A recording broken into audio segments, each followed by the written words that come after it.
મારી વાત હતી આખો વિષય છે અને જે તે સમયે આ વિડીયો હતો એ અમારા મૂળી વિસ્તારના આસપાસના જે ગામડાઓ છે, ધાંગધ્રા મૂળીનો જે પટ્ટો છે એ વિસ્તારના ગામડાના સિંચાઈના પાણીનો પ્રશ્ન હતો ને એમાં આવડી આ સભા હતી જેમાં આ લાઈન બોલવામાં આવી હતી। બીજી વાત એ પણ કરું કે આ વિસ્તારમાં સિંચાઈની લડાઈઓ અમે લડતા હતા। આ સિંચાઈનું પાણી આખો વિષય જે ઊભો થયેલો આખો વિડીયો જે બન્યો એના મૂળમાં જાવ તો સિંચાઈના પાણીની વાત હતી।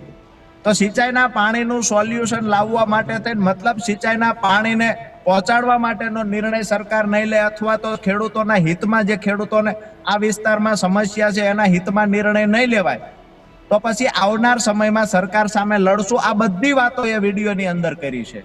બિલકુલ વાત રહી બીજી કે એ વખતે આંદોલન થતું ત્યારે આરોપો મૂકવામાં આવતા કે આંદોલનને અધૂરું મૂકીને રાજુ કરપડા પડીકું લઈને કોઈ પાર્ટીમાં જતા રહેશે।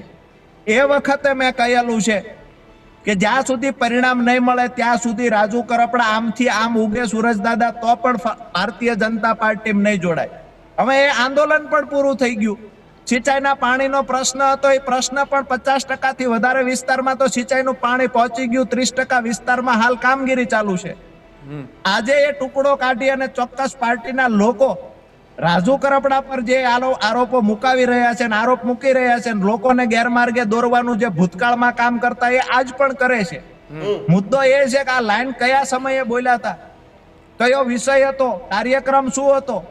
તો એ કાર્યક્રમમાં જ્યારે એલિગેશનો એવા લાગતા કે ખેડૂતોને પાણી નહીં મળે અને રાજુ કરપડા વેચાઈ જશે તો આ આંદોલન અધૂરું મૂકીને રાજુ કરપડા વેચાઈ જશે તો એ વખતે હું આ લાઈન બોલ્યો છું અને આંદોલનને મેં પૂરું કર્યું છે। સિંચાઈના પાણીના પ્રશ્નને મોટા ભાગના વિસ્તારમાં સોલ્વ કર્યા છે અને ત્યાર પછી આજે હું ભારતીય જનતા પાર્ટીમાં જોડાયો છું। એટલે જે વાત બતાવવામાં આવે છે એને થોડી મળોરી ખોટી રીતે બતાવવામાં આવે છે। આ જ પ્રકારની તમામ અપડેટ જોવા માટે ન્યૂઝરૂમ ગુજરાતને લાઇક, શેર અને સબસ્ક્રાઇબ કરવાનું ભૂલતા નહીં।